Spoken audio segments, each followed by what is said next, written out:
The league right now is full of great players. Compared to past generations, this is probably the youngest the league has ever been. It's a good thing that most of the young players are very talented, some playing well beyond their years. Whether you're trusting the process by tanking like the 76ers or making great trades while still competing like the Celtics, teams have been trying to put themselves in the best position to acquire top-level talent for the future. In this video, I will discuss my top 10 NBA teams with the brightest future. Let's get it!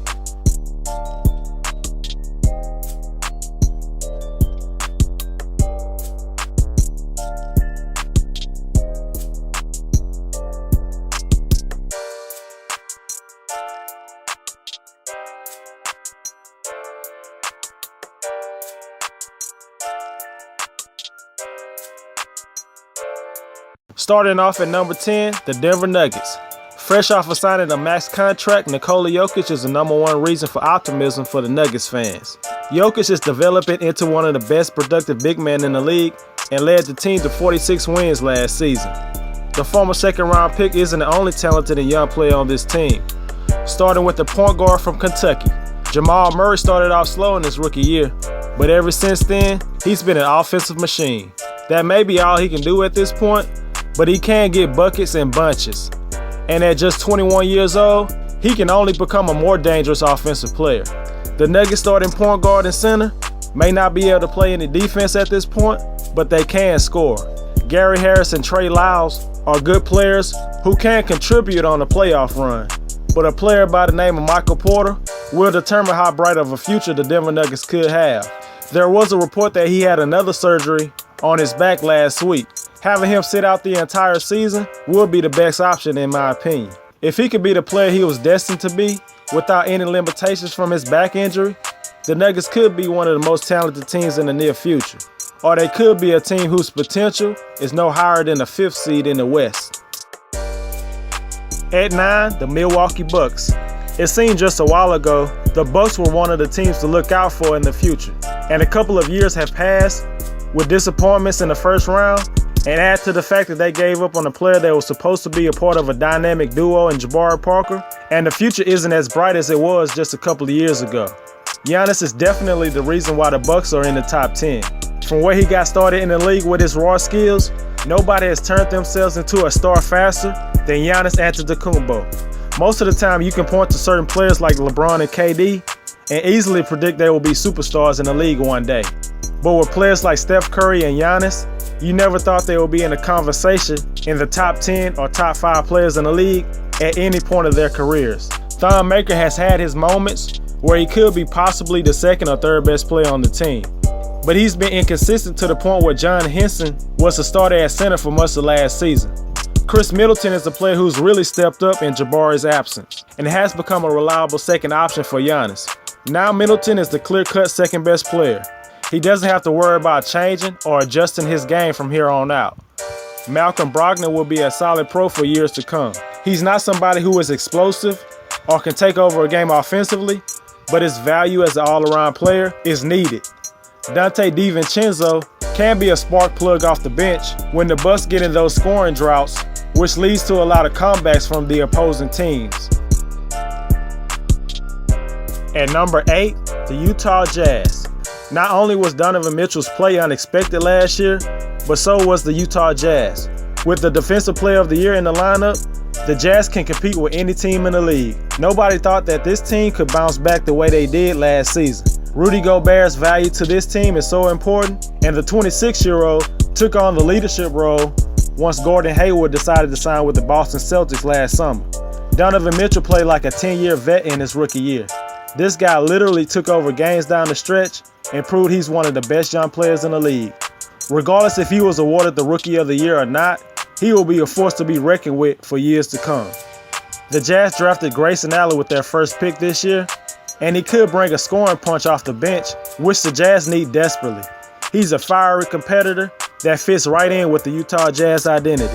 Grayson landed in the best position for success in this league, playing around franchise players like Mitchell and Gobert, and also playing with a team that can cover up his defensive lapses. Dante Exum is still a young and talented player who has been bit by the injury bug in his first 4 years in the league.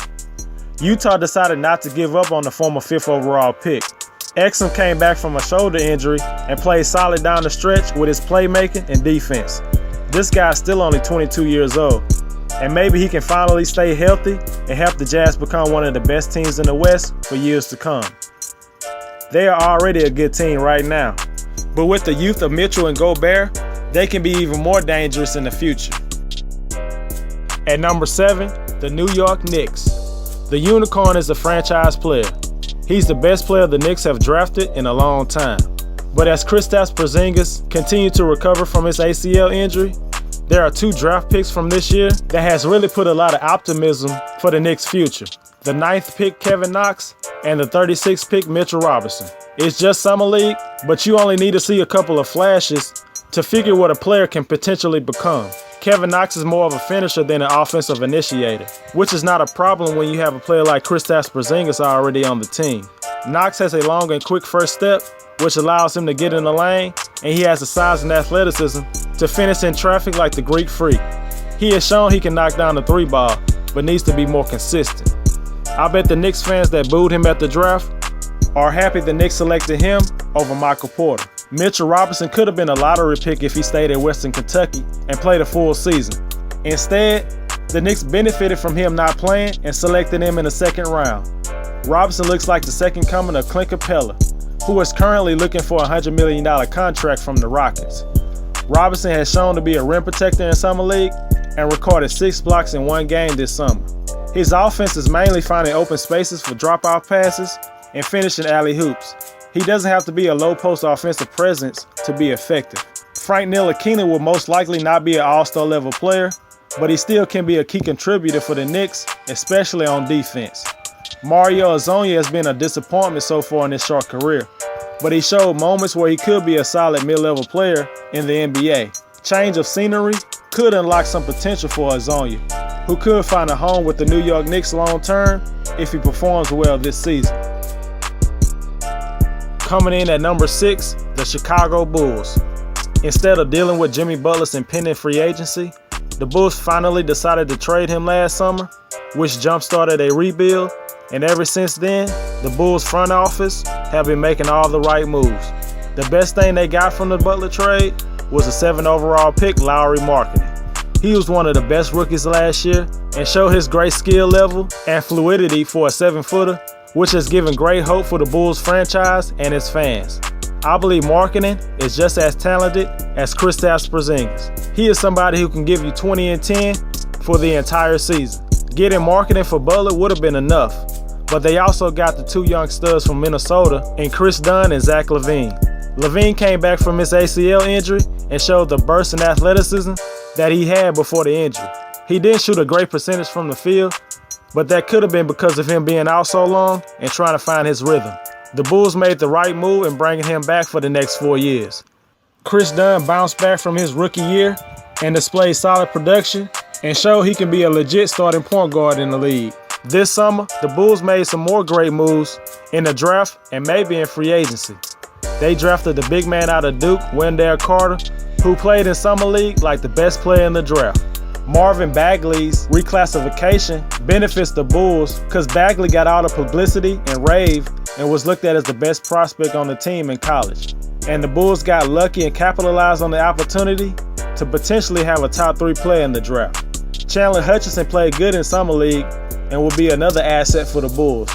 And he also feels the need at the small forward position. But the most surprising move for the Bulls this offseason is they were able to sign Chicago's own Jabari Parker to a 2-year, $40 million deal to play for his hometown team. The 23-year-old is twice removed from 2 ACL injuries, which hampered his development in Milwaukee and led to the Bucks giving up on him. The team option in his 2nd year made this a low-risk, high-reward type of deal. He will obviously bring scoring and athleticism to the wing position, but there are concerns with his fit with the Bulls. Is he a good fit at small forward? Will he be a defensive liability? All questions that need to be answered, but they will still have flexibility next summer. If this doesn't work out, it's a win-win situation. Nobody could have imagined that the Bulls could recover so soon after trading their franchise player just a year ago.